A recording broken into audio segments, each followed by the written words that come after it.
If I have a hot house, we're not gonna pay a lot of commission. Yeah. You're gonna have to go negotiate the commission from your buyer. It's a hot house, so if they want something that's hot, they're gonna have to come out of pocket for it. I'm a millennial, hear you. and our generation is the one that's getting I impacted. hear you. And we got student debt. If you're a millennial, why are you going for the hot house? Why aren't you starting at a starter house? Yeah. Humble yourself. But That's here's the thing. problem.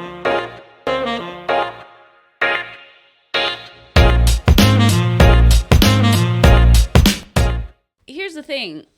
My clientele, they're people, it's my millennial group that I know, and they grew up in Montgomery County. They want to stay in Montgomery County. Tough. You can sell a shed for $500,000 in Montgomery County. Tough. Yeah. How? I growing up, I grew up in Montgomery County. Growing up, I grew up in Silver Spring, but I wanted to grow up in Potomac. Mm-hmm. I mean, who doesn't? Well, okay, well, there you go. Well, that's what I'm saying. But I didn't, right? Yeah. Okay, then. But that's the thing is, I mean, it sucks because you have in Montgomery Village, you have those 2-level townhomes that realistically they can afford. But then you got 15 other people who are also That there. want to live there too. Yeah, but so you already have all that competition. It's already very hard to get a home there. And then now you're going to add in the fact that they have to come up with thousands of dollars more that they don't have. Because that's a hot home because 15 people were bidding on it. Exactly. It's just, I'm for the people. And for me, it's just, I'm for the much. people too, but you got to be realistic. Yeah. I know. Look, like, when I sit down with someone and they're approved for $300,000, I'm about to have the conversation with them where do you want to live? That's if it's not Baltimore County or like Calvert County, like you're not getting a single family home. I know. Okay, then so it's not because I'm mean or it's I know. It's the reality of the situation. You gotta start with a Honda before you upgrade to a. I mean, No, yeah. to the BMW but or I Mercedes. think Carlos, but I think that's how real estate was always understood until now, until social media. Yeah. You see what I'm saying? It was always understood that you got to start at the bottom and work your way up. Yeah. You know what I mean? But now it's like, no, dream home, my first home. That was never even a concept. Yeah. Like, That's not realistic at all. But that's what people expect.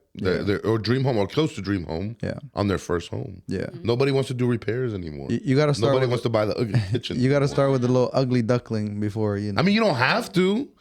You don't have to, No, but then don't complain. Like, you're if competing against 15 people. We're talking about if you're in a position. And I'm a millennial too, by the way, ain't I? And you, Am I? I don't know. what year were you I don't know what year it 84? starts. 84. I don't know. I think it starts at 80. Let me Google it real quick. Or what am I? I'm Gen Z? No, that's the new people, right? Yeah. What was before millennials? Gen X. Maybe. Gen X, I I think it's Gen No. X. No. Yeah. Oh, yeah. Yeah, those are like Okay, 60s, millennials. 70s. Millennials are from 1981 to 1996. Hey, Yeah, I'm a millennial too. yeah, okay. I'm just on the high end of the spectrum there. You're in the earlier stages. I'm at the cutoff. I'm at 96. Yeah? Yeah. So you're at the tail end of Yeah, I'm millennial. gonna tell them. Okay. Yeah. Gen X is Yeah, those are the 1965 60s. to 1980, and then Boomers, aka Generation Jones, okay, 1955 me.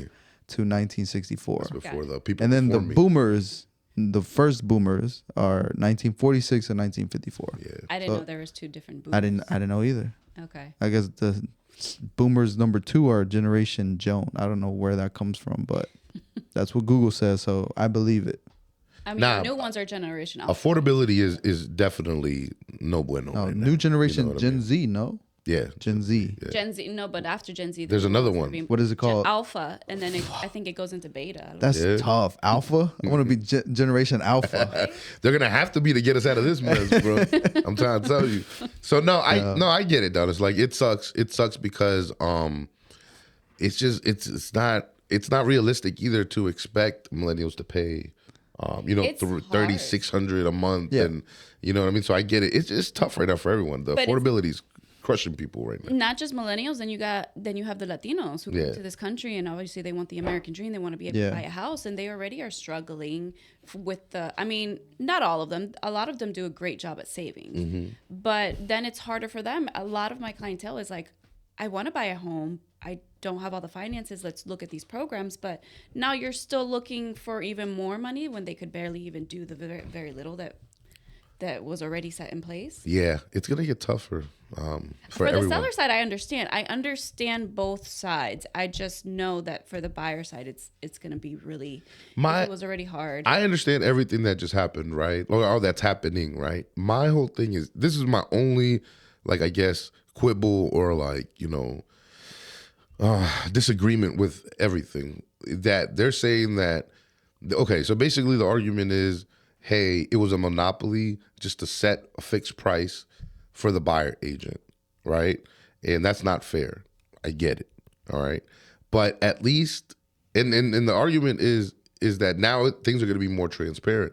And I argue the opposite, where in the past, the commission was advertised, right? What you're going to pay. I think that's the problem. The problem wasn't that it was advertised. The problem was that the way, and this is our fault, in my opinion, the way realtors were explaining to a seller was, hey, you're going to pay me X and we're going to pay the buyer X, right? Sign here. And that was the problem. Because now, as a seller, you fixed me into paying some other people an amount. And I don't even know, what kind of offer did they make? Was it even a good offer? Yeah. Do I even like the people that are coming, they're going to buy my house? Yeah. Do I even think they're going to take good care of it? Why am I automatically just fixed into paying them 2.5%? Yeah. I think that was the problem. Not that it was that it was disclosed or not disclosed. I think the problem was that you didn't give the sellers the opportunity to negotiate that number. You see what I'm saying? So now what they're saying is, okay, now it's just not going to be visible. It's gone. And y'all work it out. You see what I'm saying? Like the market's going to work it out. Either the seller can still pay it, right? We're just not going to advertise it. We're not going to price fix, right? And or your buyer can pay it. Someone can pay it. My argument is that now it's not transparent. We don't know the backdoor deals that are going to happen between agents and commissions now. Yeah. Do you understand? That's my issue with it, right? Like, and I'm a minority, so I've at every level, man, there's some kind of, whether it's systematic or whatever, there's some kind of either, prejudice or racism or whatever it is, right? And you see it all the time. Homes appraised for less because, they're of a certain background, right? Or people not being approved for loans because they're from a certain background. This has happened throughout America all the time. So you can't, deny it, right?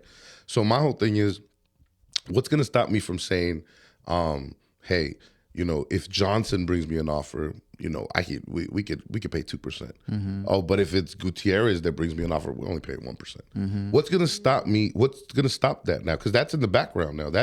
It's not out in the open now. Yeah, you see what I'm saying? Those are the things that other people are looking at. Yeah, this is more like how I'm looking at it as a realtor. Yeah, you know what I mean? Because I already know the things that go down, and that's my whole thing. Like I agree with the lawsuit. I agree with a lot of the things that are happening, right? I think it only forces agents to get better. Like, step your game up. I agree. You know what I'm saying? Like now, if I can't say, hey, someone else is going to pay me, you got to pay me. Yeah. Now me and you have to have a real conversation and I better show some value. Yeah. You know what I mean? So I don't really, like I said, I don't really see it as a horrible thing. It's just a change that's coming and we're going to have to adapt as professionals.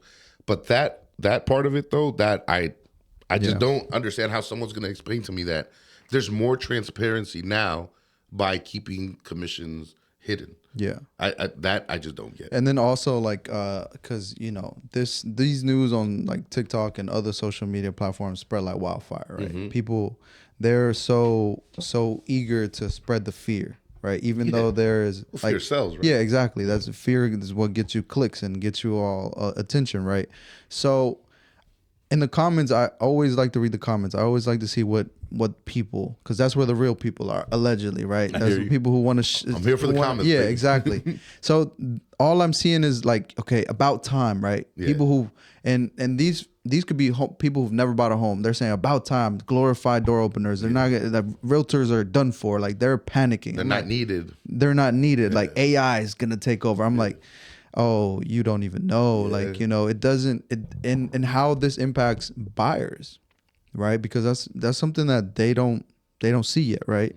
Because it hasn't been official yet. These changes don't come into effect until July. Yeah. Right, mid-July. So it's like, why you should focus on how you're gonna, like you said, how you're gonna, if you're a good agent, how you're gonna show your value to that buyer, right? because if you go show a home and it's not paying commission, like, you got to pay me, right? And what happens to, our people is like, money is already an issue. Like, okay, now I need down payment money, I need closing costs. And on top of that, I got to come up with the money to pay my agent because I need representation. Because the truth of the matter is you need representation. How often do you walk into a courthouse without a lawyer? You feel what I'm saying? And if you do, it's like, how well does it go in your behalf? And that's the misconception, like what you were saying, like in the comments, like, oh, we don't have to use a realtor now. You never had to. You know never what I had mean? We're at a 95% rate of usage because we are valuable. You know what I mean? In the sense of the home buying process, right? You're a professional. You have to get licenses. You learn from experience. I mean, there's so much knowledge. But you guys actually, I had a lot of things coming up in my brain when you guys were talking.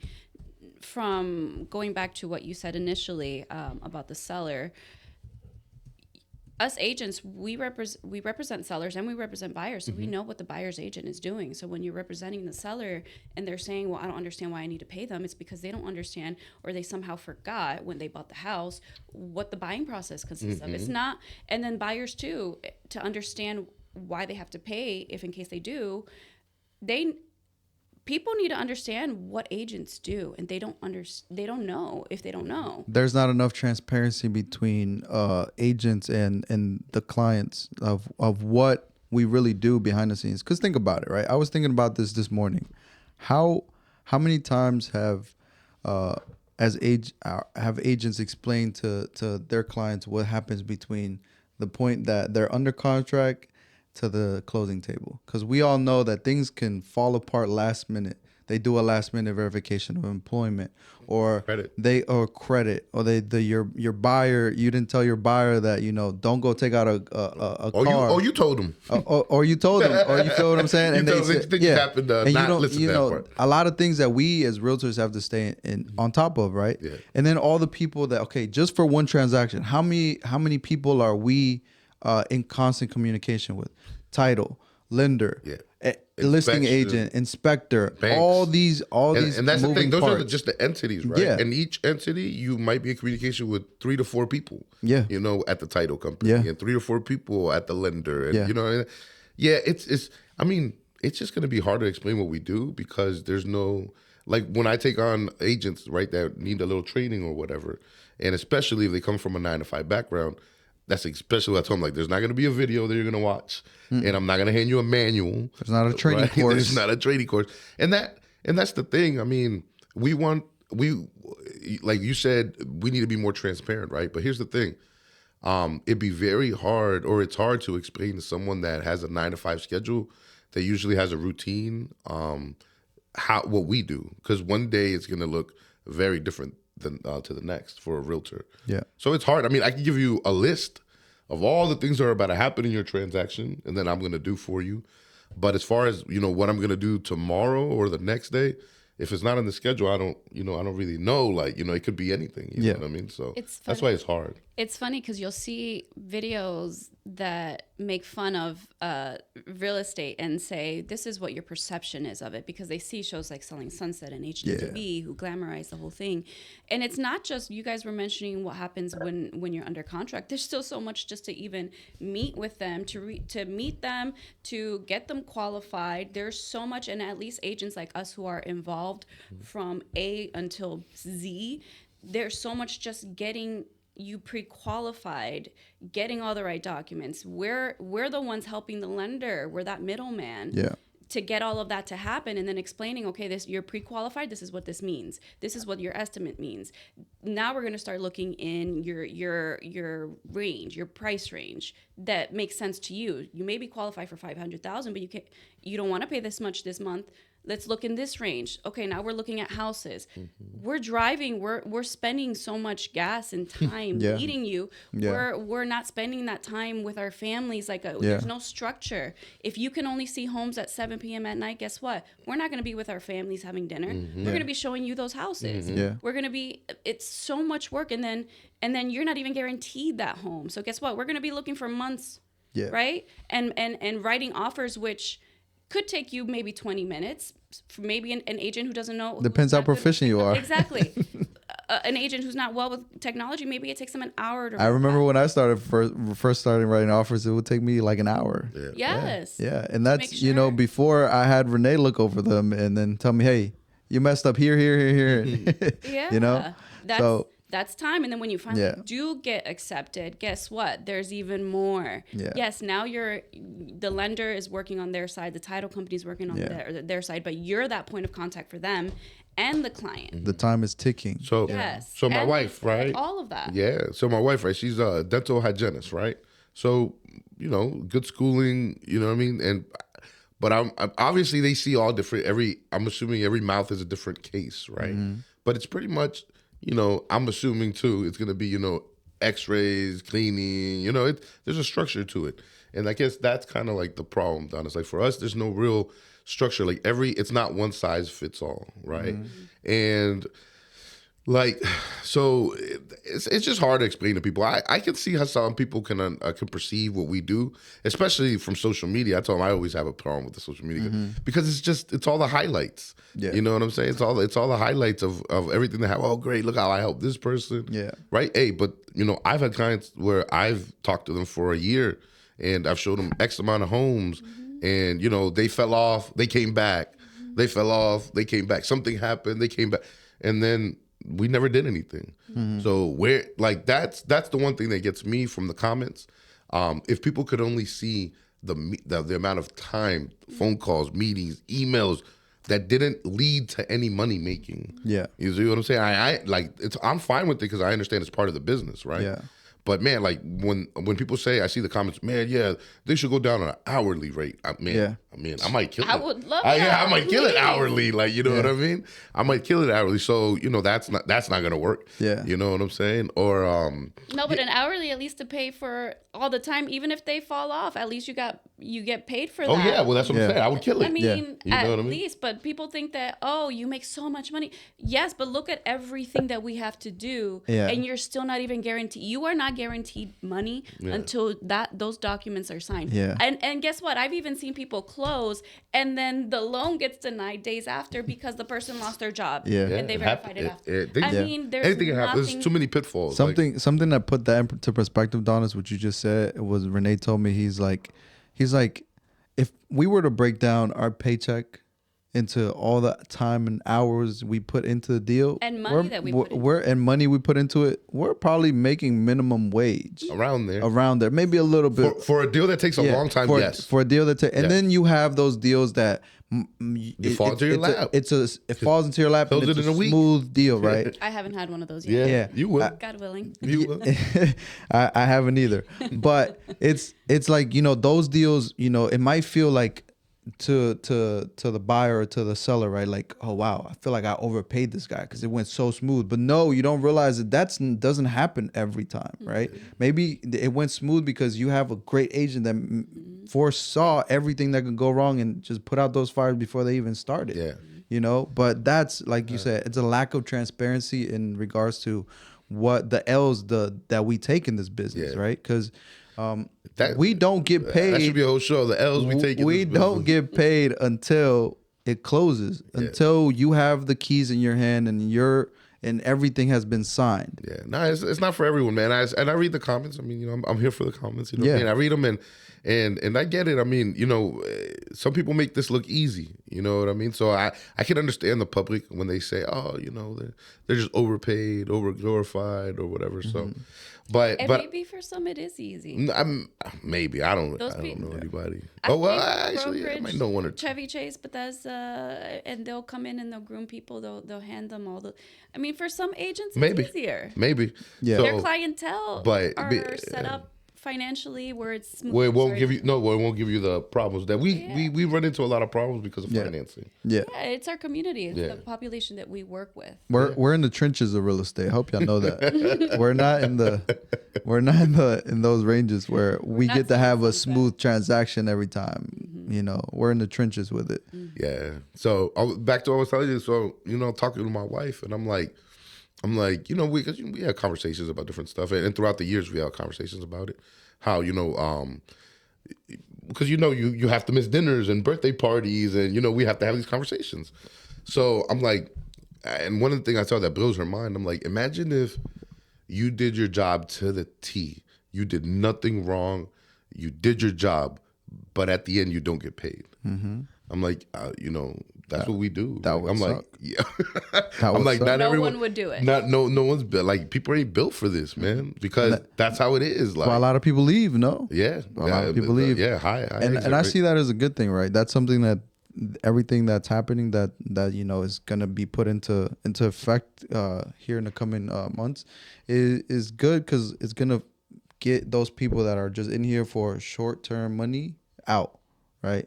And it's gonna come down to the people who really are doing this because they love it, because they want to make something out of this. They're here for the right reasons. Mm-hmm. And in order to really thrive, you're gonna really have to show your value and know that it just go beyond opening a door and writing a contract. Mm-hmm. That's what I think. Which the good agents have done the whole time. Exactly. And like you say, they will eliminate, the people that aren't doing that. Yeah. You know what I mean? Because why am I going to pay you to do that?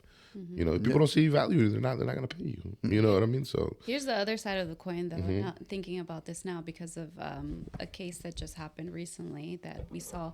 Now, what concerns me also are the agents who take advantage of this lawsuit and say they're able to get that commission from the seller, but because they're not, the seller technically isn't forced to pay for the buyer. What about the agents that take all the commission to themselves?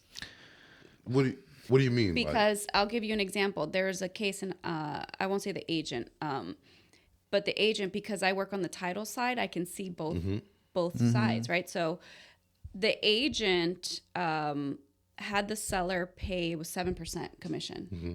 But it began, I think it was 5%, but he was only paying the buyer's agent 1%. Mm-hmm. So of the 5, he was keeping 4 and only paying that 1. Mm-hmm. I don't know if this was something he discussed with the seller. Not every agent discusses that. They just have them sign.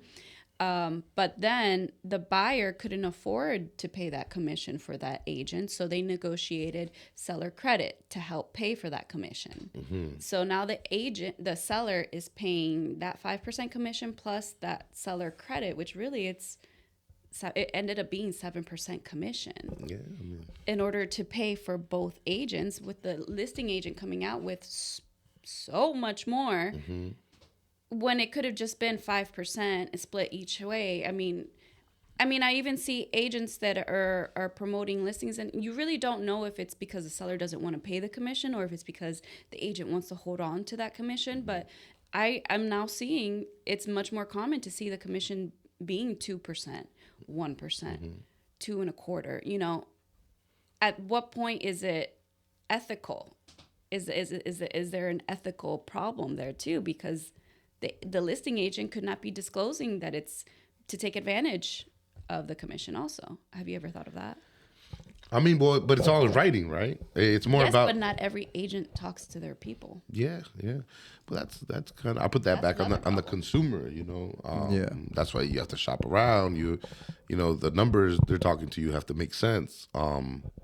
Unfortunately, not every consumer is going to be knowledgeable like that, and unfortunately, there might be some agents that take advantage of that. And then also, like, shame at the end of the day, shame on those agents, right? Agents that that see that and take advantage of that.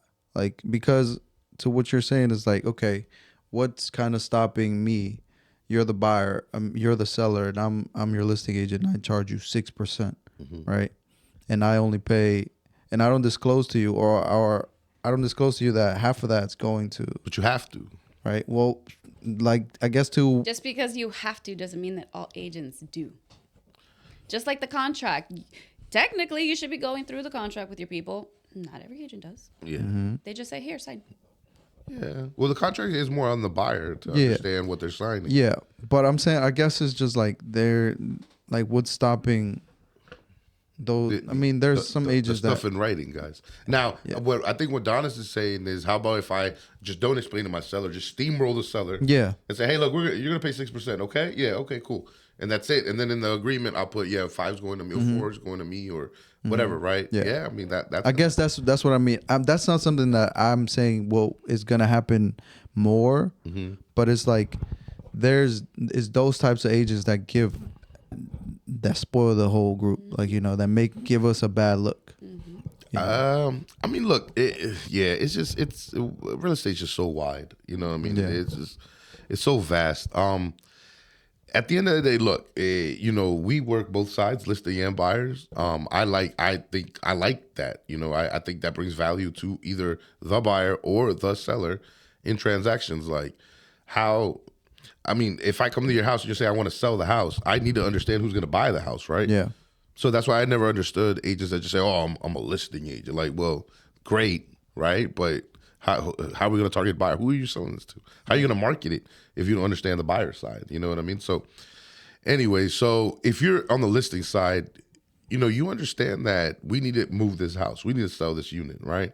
And the way we're going to have the highest likelihood of this is if we offer compensation on the biggest network there is for agents in Maryland, right? Yeah. And that's, if you understand that, like if you really want to move the house, look, there's all kinds of situations when you deal with a seller. Maybe the seller just doesn't want to pay a commission. Yeah. Okay. I'm not going to stop from trying to sell the house because they're not going to pay a buyer's commission. Yeah. I know now what's going to happen is that if I take that on, I know that the onus is going to be probably on me and for the buyer to come from my network or from my marketing now. You see what I'm saying?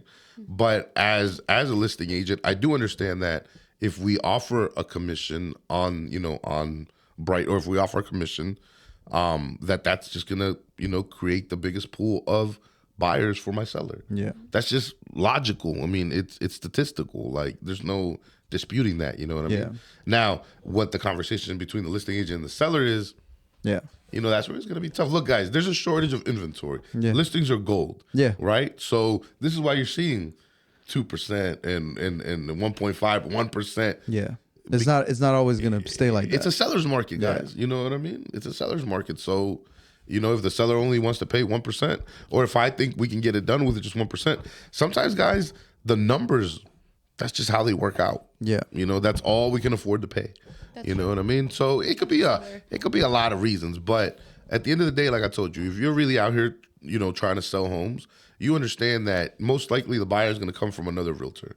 You know what I mean? So we need to offer this commission, this compensation, and that's where I'm telling you where I see it going now, right? Especially with social media, where it's going to be where basically whoever has the platforms is going to dominate. You know what I mean? Because if I have a platform of 2-3 million people, I'm selling your house. It doesn't matter if you're not paying the buying commission. Yeah. Like we're getting the house sold. You see what I'm saying? So I think that's where it's going to come down. You know, the cream will rise to the top. There's going to be on top of the mass exodus that already has been in the real estate industry. I think these new laws going into place or whatever, it's going to create another wave. Yeah. Right? So you think the people that are going to benefit are the people who are popular on social media? Oh, definitely. Eventually. Yeah. Not immediately. Right. But eventually. I still think there's what is it saying? When there's changes that come up, there's always opportunity. Yeah. Like, you know, so it just comes down to us being able to identify what opportunities and us to capitalize on it. Yeah. Like, and we've been on that social media is always the way the world is moving. Social media is important. Like whether you want to accept it or not, whether you want to adapt to it or not, it's there. like it's there. It's not going anywhere. It's only gonna keep expanding. So it's like, and for those if you're a realtor out there and you think that social media is not important for you to be on social media, then you know that's just your opinion. Yeah, like, you don't have to be. You don't have to be, right? You know what I mean? If you're one of those realtors that has just been in the business for a long time and you have a strong, you know, network of referrals that are coming to you, great, you know. But I'm forward thinking. What's the generation that's coming? That's going to be the new home buyers, right? It's going to be millennials. You know, where are millennials? Where are the generation after that? They're all online. Yeah. You go look for a barber, you're Googling it. Yeah. You're going to see if, you know, if they have a TikTok, Instagram, are they posting haircuts? Are they like, what type of work do they do? Like, you know, just to get an idea. Yeah. And this is all, look, and here's another thing I see. This is all cyclical, guys. And the thing is, this has happened before. And that's why you have buyer agency now and buyer representation now. Yeah. Because buyers say, hey, we need to be represented, Yeah. right? And now it exists, right? But now it's going to be, hey, I got to pay for the representation. Yeah. You see what I'm saying? And this is where I see a lot of stuff coming, man, down the pipelines where and then it's gonna regress back because buyers are gonna complain. Hey, they made me buy this house and I didn't know I could get an inspection. I didn't know. I just went with the listing agent because they weren't paying commission, and you know what I mean. And who represented you? Who looked out for you? Well, I just signed because I wanted the house, and then what's gonna happen when all these buyers get together and put a class action lawsuit together? You know what I mean? Like it's just it's crazy. Yeah. You know what I mean? It's crazy. A lot of changes in our industry. So at the end of the day, they say that it's gonna benefit the public. I hope so. You know what I mean? I really don't think so. I really don't see how it's gonna benefit the buyer to be unrepresented, right? Unrepresented. Unrepresented. I don't know why I can't say that right now, but unrepresented, right?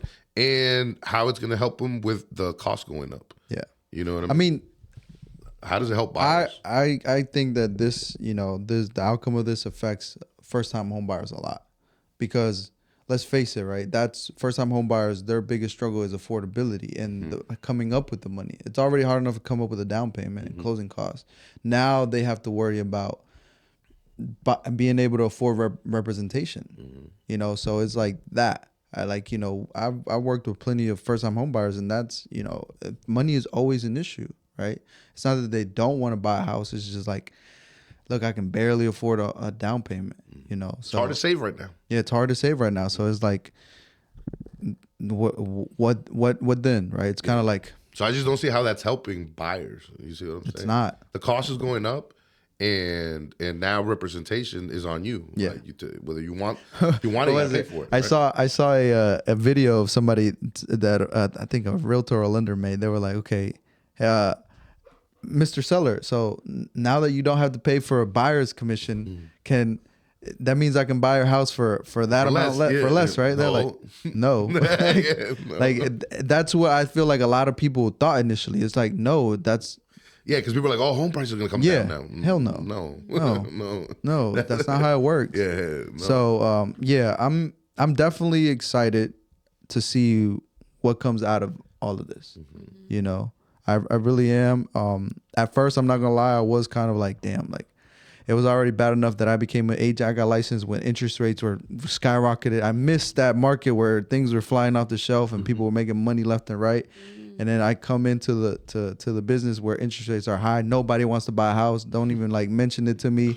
And then it's like I go through this drought, and now like I'm coming out of it, and I'm like, then you get hit. We're getting sued. now the public hates realtors even more. It's like, but I will say, and Renee has told me this, is like it's only going to make me a better agent, because when the market, it's cyclical, like you said, when the market changes and things, change for the better, it's like, I'm going to be like, why is it so easy right now? But it's because I've already been through hard times. Right. Like I know how to handle the toughest times. It's natural selection that's happening right now.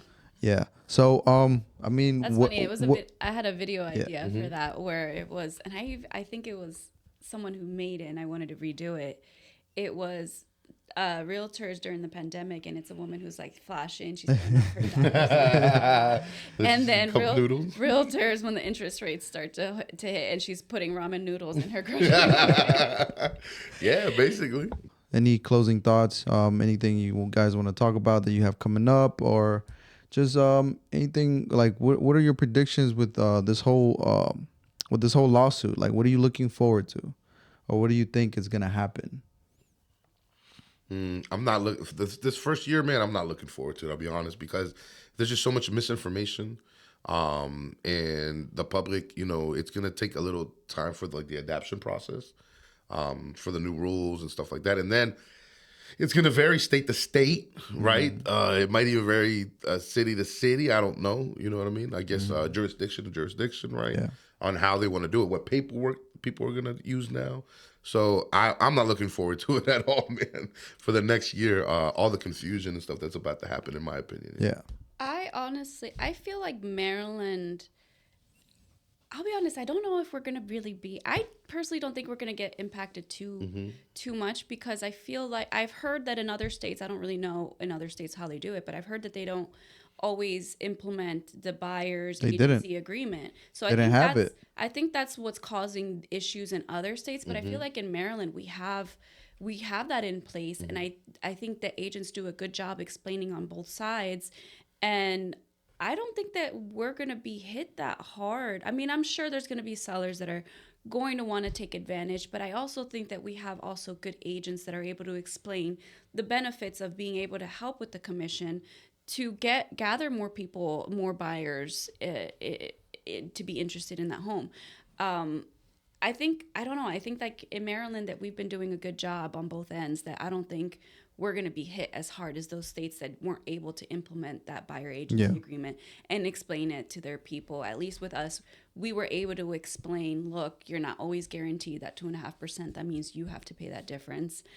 At least we already knew to set that in place. Yeah, because we have a buyer broker agreement. Yeah, and I also think that on the listing side that people are able to explain, hopefully, the benefits. That's where I'm. Yeah. See, I'm more with the public. Yeah. You see what I'm saying? Because the public, the public's gonna go with TikTok says or what Instagram says. That's right? what I've learned. And exactly. When that's what happens. So the media's telling the public right now, no more commissions. Yeah. You know what I mean? You don't have to pay commissions anymore, right? Or whatever it is, right? So that's gonna be the issue to me when someone comes to you and says, "Hey, Donis, I want to sell my house, but I'm not paying any commissions." Look, Renee, let me explain it. Look, I'm gonna explain it to you. We need more buyers. Yeah, but that's gonna cost me how much? No. They said I don't have to pay it. I'm not paying.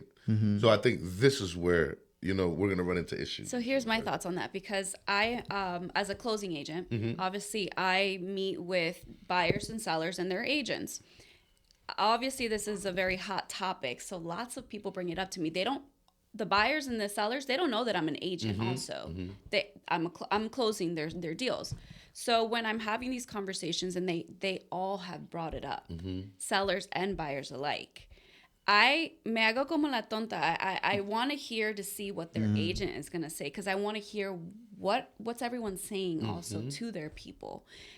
And you'd be surprised, a lot of agents are explaining the situation, but they're also saying, but here's the downside of it. You're not going to be able to have many buyers who can do that. So that's why I'm saying I'm not as scared, because I'm hearing firsthand what these agents are telling their people. Yeah. And they're looking out for their back too, because we all work with buyers and sellers. Yeah. So I don't know. I don't want to. I'm just being very positive about it. No, I think you're right. I look at it as a wake up call. Yeah. For those agents that haven't really been kind of taking it that serious or that important of the education side of knowing what you're talking about, how to explain it to your clients, because it's just important, and I think that I'm actually looking forward to the changes that are coming, right, to see how all of this is going to play out, because I don't think this is the last.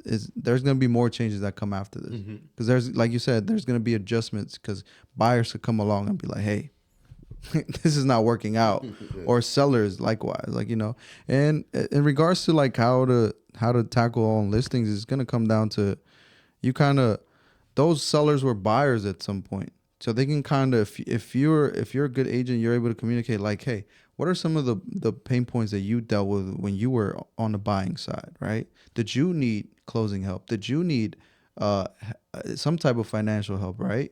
So it's like, of course, it's not going to be like this in every scenario, because then you're going to have those sellers that are like, buyer help? What is that? Like, I could afford everything. Like that's... I've heard that too. I'm not a brokey. Like, you know what I'm saying? Like, my thing is more like, it's the government telling me, it's TikTok telling me that I don't have to pay it. I hear you. So I'm not paying it. Here's the thing: you're and you're gonna have those people. We already have those people. Yeah. We already have those. But now it's that are saying, I don't want to pay. Yeah, I get TikTok it. told me. It's solidified. Yeah. But here's the thing: then let's say, okay, you don't want to pay this commission. Okay, fine. You're gonna be on the market longer. Yeah. They're gonna see the impact that not paying that commission is gonna. Are they really going to be on the market longer though, with a shortage of houses? If it's a hot home, no. I'm just playing devil's advocate. Yeah, I know. That's true, if though. it's a hot home, it won't. Yeah. Nah, You're gonna have those outliers, but it's me and you both know that it's not gonna be that scenario every time. Right. You know, you're gonna have those houses that look Right ugly. now, every home is like a house. I hear you. I hear you. That's That's- kind of But it's not gonna last for long, right? Who knows? I don't know, man. I find all this very interesting. I'm Yeah. excited. Yeah, we'll see how it plays out. How it plays out, but Even in this market, I've still seen homes that are hanging out. I had this crazy seller who reached out to me who wanted, I think I told you guys, who wanted to put her home over $100,000 Yeah. Oh yeah, I remember. because she wanted to take advantage of the market. yeah, She ended up, by the way, going with a list it yourself company. yeah, I bet because I couldn't with her, and neither that could the next no agent agent's gonna that put I up with all referred that. her to. Yeah. You're gonna have people who are, I apologize, but who are greedy Yeah, and want to do things like that, or not pay the commission or whatever the case. But those they're still going to be impacted. That house and the neighborhood that are also trying to take advantage and put those houses for sale significantly higher, they still are. They're on the market. I've been monitoring. I've been looking. They're having to lower their price and lower their standards. yeah. Well, So, price, I mean, but that's a different conversation, though, right? that- Like price, right? yes, but I think that for some, yes, it might be easy, and with 1% or 0%, maybe they'll have that one buyer who could do it. But I don't think that's going to be the case for everyone. Yeah, it's just an interesting conversation because Yeah. my whole thing is what's going to happen. Let's say things play out the way I am saying, right? Like where sellers are going to go, nah, I ain't paying that. You know what I mean? All right, cool, right? But here's the thing, though. Then how are buyers going to get there? How are buyers going to get that house? Yeah. Because you're not going to go show it. You're not going to go show it. I'm not going to go show it, and the buyer can't pay it, right? They're like, nah, I can't pay you, Renee. Or I can't pay you, Carl. There's gonna have to be some type of compromise. Somebody's gonna have to give in. So what's gonna happen? That's what I'm interested in seeing. Yeah. Like, what's that buyer gonna do? Is that buyer just gonna go straight to the listing agent and say, "Hey, man, I want to buy this house, but if I work with them, they're charging me money. How's it gonna work over here?" Well, I won't charge you anything. You know what I mean? But then they're just going to be getting themselves in trouble. And that brings up I love what you said is you wouldn't show up at the court without a lawyer. People do because lawyers are expensive. Yeah, but like I said, that doesn't stop I hear people. what you- That doesn't stop people from actually going without representation. Yeah. But Yeah. It's just do you end that's up? not a successful outcome. It's not a usually. successful Yeah. outcome. It's like sellers selling their house on their own because they don't want to pay the commission. I get it. They end up I mean, there's always been for sale by owners. It's always been it- negotiable. it's No, that's another always- thing. Oh, commissions are negotiable now. Yeah, they always have been. They've always been negotiable. they always always have. will be. And they always will be. Yeah, Yeah. exactly. No, it's just interesting, man. Interesting. What's going to happen with buyers? I don't know. Yeah, we'll see. You know what I mean? We'll see. Interesting conversation. Yeah. So if you're out there right now, appreciate your buyer's agent because they are working on the hope Yeah. that they find you a house. And that's going to change. That might change starting July. Yeah. Where in writing, you're going to be responsible for paying your buyer's agent. So if you are out looking for a house right now, you better get on it before July. You better get on it before July comes because things might change. Because things might change, and then you might find yourself in a situation where the house that you want to buy is not paying commission, and you're gonna have to have that hard conversation with your agent and say, hey, they're not paying me, so somebody's got to pay me. Yeah. Because you wouldn't work for free, and neither do we. Yeah. So that's just what it comes down to it. So this episode was great. This episode was great. Yeah. So a little bit of a market update, a little bit talking a bit about the lawsuit and how that impacts, the buyers and the sellers. Yeah. And the agents, right? It's going to impact everyone in the industry. One thing we didn't talk about is this also affects lenders, right? In the sense that, less people buying homes, less loans, right? So are they talking right now about some way for buyers to finance? I don't know. Commissions? Find out in the next episode when we bring on our good friend from Embrace Home Loans, Alvin Flores, or Roberto Alamon. Is that who we're bringing on? One of the two. I thought we said Steve is Yeah, next. I think next week we're having someone from Title. Yeah. Oh, I thought Steve was here last night. No, we're gonna bring him on. Someone from Title. We got a couple guests. Yeah. Man. We got a couple Yeah, guests. we got a pretty decent lineup, and for anybody out there that who comes across our podcast and feels like they could add some type of value to it, and you're local here in Maryland, DC, or Virginia, shoot us a message, an email, and let us know that you want to come on. We are open to anybody coming on. We always enjoy having new guests. Yeah, we appreciate the feedback, man. Lately, we've been getting a lot of feedback as far as it is an informative podcast. And they're getting some kind of value at it, so we appreciate that. Keep watching. Yeah. And hopefully Ms. Donis will keep joining us. Yeah. It's always a pleasure having Chris on. Chris, thank you for always making time and coming on. And anything else you guys want to say before we're out? That's it. Let's wrap it up. This has been another great episode of the People's Real Estate Podcast. Shout out to Renee. Shout out to Donis for coming through. We will see you guys in the next episode. Don't forget to leave a like, subscribe, share the episode, and comment what was your favorite part. Comment if you're a realtor, what you think is going to happen and what are you looking forward to, what are you not looking forward to, and if you are on the buyer seller side, let us know what you think about all of this situation that's going on. Anyways, we'll catch you guys in the next episode. Peace. Peace. Bye.